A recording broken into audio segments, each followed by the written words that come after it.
Hi everybody, I'm Morgan Crosbie from Finch Chevrolet in London, Ontario, Canada, and you're watching Cars and Crosbie. I am back from Bowling Green, Kentucky, and there are a lot of things that I need to get you guys caught up on here. We have Escalades that are landing. I've got Snow White in the 7 gears that's back from our epic adventure. I've got Corvettes that have landed over here. I also may have purchased a Corvette that you're gonna see on today's episode. And then I also have a Corvette on its way out as well. So this episode is all Corvette themed for the most part, starting right now.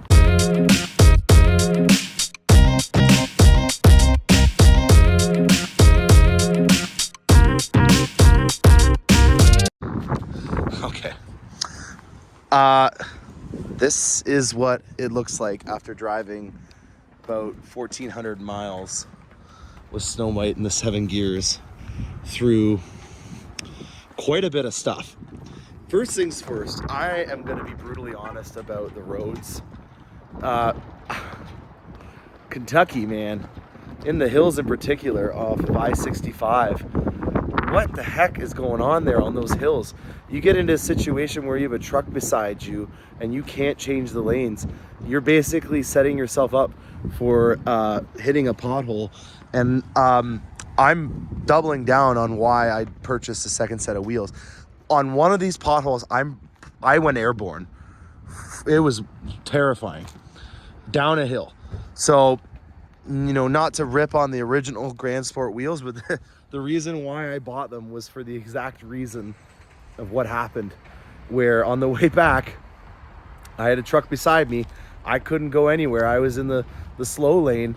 And I slowed down to maybe about 50 miles an hour by the time I kind of saw the swimming pool in front of me. And I hit it hard.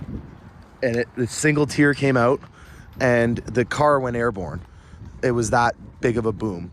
And this is exactly why I bought these wheels. Because if I was on a road trip, and thank God it was on Friday, so the business day was still open. But yeah, on the evening, if it would have happened when it was, 1 in the morning or something like that would have been a rough go because no GM dealership or tire place would have been open.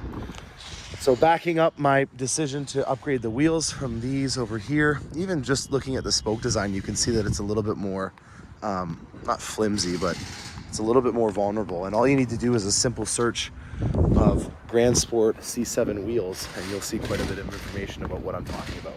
So, Snow White in the 7 gears, she did good. I really enjoyed my manual transmission experience. Over here, this is not my deal, but we're gonna talk about it. We have a Stingray R that came in with a low profile spoiler. Black is a great accenting, or color to accent in red.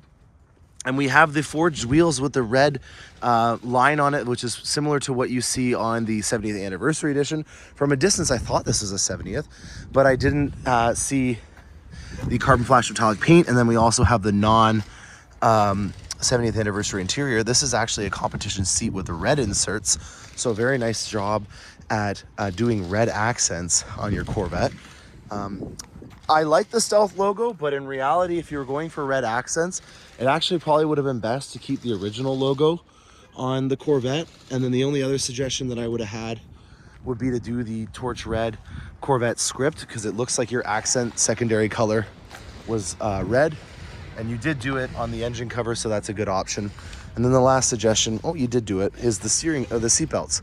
So I'll give you an 8 out of 10. You did a good job. There's still time to change some of the things, but yeah, that is the only non-deal of mine that we're going to talk about for today. I bought another Corvette. I love my wife. When I bought Snow White in the 7 gears, there was a long pause. I waited, edged to the end of the seat, and she said, well, where are you going to store it? And I let out a big sigh and I said, I love you so much. Thank you very much for that being your concern. Not so much when I told her that I bought a second Corvette. It was just an opportunity that came about, and I did it. I am a Corvette guy. I'm not going to hide the fact that I can only drive one car at the same time, and I'm very happy. I made a decision based on the fact that I do not have any new Corvette coming in anytime soon. It is now May, and the driving season is upon us, and I want to make the best of it. The C7 is a very analog, holistic experience. It's a purist driving experience that I really enjoy, but now having tasted what the C8 is all about, it's more like a Mercedes-Benz SL met a Lamborghini, a Cadillac meant a Corvette, and there's that drive and that feel that you get on a C8 that was very apparent after having 4 years without a C7 and then going into the C7. So I was in a C8 since 2020 of March and put 30,000 kilometers on my C8, then sold it in the fall and got Snow White in the 7 gears. I love her. Long-term plan, exhaust, headers, take this to the track, call it a day. Naturally aspirated, manual transmission, nicely balanced, purist analog vehicle. But I wanted something with a little bit less wind and that C8 feel. I know that I'm not going to be getting a new 24 anytime soon. We'll talk about that as it comes. But ladies and gentlemen, without further ado, I purchased a Corvette. Which one did I purchase? The non-shiny one that's ready to go out. This is it. This is a 3LT Z51 hardtop convertible in hypersonic gray. This is pretty much what I would expect out if I ever do get a Z06. And actually, I'd get a coupe. That's not true. I haven't done a hardtop convertible. I'm excited. I've almost lost my voice because I've been talking so much. And you're seeing it in the flesh as I just got it. There's work that needs to be done to it. Cars and Crosbie touch, obviously. We've got basically an all-original vehicle here. It has been PPF'd. You can see that there's some bubbles coming out of the PPF right here, which we can get out with a syringe. So the PPF has been done to it. It's got 4,000 kilometers on it. It's a Z51. It has the painted top and nacelles. On the inside, we have a jet black 3LT interior, non-suede GT2 seats, obviously, because it's a 3LT. We have black seat belts, no carbon fiber interior package, and it's a 2022. So because of that, we could not get the stealth interior, and then we could not get the black exhaust. Sorry, we could have got the black exhaust. We could not have got the stealth interior. It has 4,000 kilometers on it, so it's pretty much brand new. And this, in my opinion, is going to be a healthy mix between the two vehicles. The C7 and the C8 are an apple and an orange. And I'm very fortunate that I'm absolutely invested in Corvette through and through. I have my ear to the ground and I have a way of being able to buy cars. I call it a selfie when I do that. I promise you at this point right now, I do not plan on buying any more. This is the 4th Corvette I've owned, and I'm excited about showing you guys what we're gonna do to it.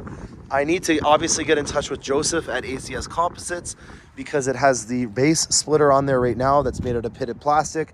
It has no rockers, no splash guards to keep the sides from looking clean. With this being a darker color, you can see right away when it's dirty. And so if you can do some stuff to protect it, it's going to go a lot longer and a lot further in your investment of keeping it clean when you have the splash guards and the rocker panels and stuff like that on the vehicle. And then we obviously need to do a nice ceramic coat so that it's like a baby's bum and it has everything just glance off of it that hits it. So this is what a ceramic coated Arctic white C8 that's on its way out looks like. I just love how it shines compared to the nameless Corvette over there. We've got to come up with a new name. I'm thinking, actually, I bought plates for the Z06, but I'm going to put them on it, and that'll be the name of the new C8. I hear a train coming. We might have a little bit of a, oh yeah, we're having a train montage. Here we go, guys.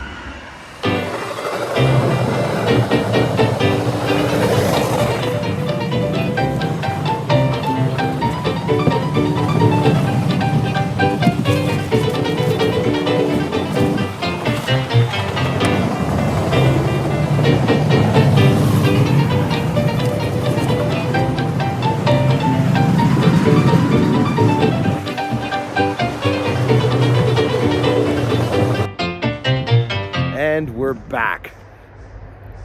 Oh my God. Nope, never mind. I guess there's another one. This sounds like it's a passenger train. That's wild. Yeah, if you're just following along, we have a lot of trains that go by. This week's apparel has been brought to you by the Cami plant, which produces the Bright Drop, which is our future electric delivery vehicle that all of the UPS and everyone that delivers stuff is going to be using. Think about this. You work on a campus at a place, there's going to be a pod, like a big fancy bulky R2-D2 that's going to come onto your campus and allow you to be able to get your Amazon Prime by tapping on the box with your code and getting it. So there are mobile stations that come outside of the mother vehicle, which is the Bright Drop 600 standing for 600 cubic feet of storage inside of it. It is our Ultium platform delivery vehicle that is all electric, and it's the future, and it's being built 20 miles away from where we are right now. So I am proudly wearing a local GM plant apparel, which I'm very proud of. And yeah, back to Corvettes. That was a montage of our delivery here. We've got a really nicely balanced vehicle, and I've talked about it many times. I am always a I'm greatly appreciative of the fact that I always get to be able to be a part of someone's celebration. This gentleman is celebrating retirement after being on the police force, and I couldn't be more proud of being part of that experience for him. You know, this is everything that it is supposed to be for a Corvette. You know, you work towards an eventual goal. He actually had a Corvette before this. He had a Grand Sport, similar actually to what I had over there. And he's getting a C8, and it's just a really great milestone to be a part of. So this is a 2LT. It is a, it's a 2LT coupe, Arctic white with the forged wheels. I know everyone's really jealous about that because there's a 6-month constraint on them. We have black and red as the secondary and tertiary colors. If you saw in the montage, I was really trying to showcase the fact that he had done a good job of getting red accents. You'll see that on the side trim of his mats if he uses his summer ones, if not the winter ones in there. He's got the protection from the all-weather mats and the cargo liners. We've got the GT1 seats that are in here with a beautiful red stitching. We've got a stealth package for the interior that's going to black out all the chrome accents and brushed aluminum, and then we've done the black exhaust, which I'm very jealous of, on there as well. So he's done a very clean job at documenting and showcasing the vehicle. And on the topic of clean, he's also done the ACX splash guards to keep a white vehicle obviously nice and clean. It's been ceramic coated, so it feels like a baby's bum right now.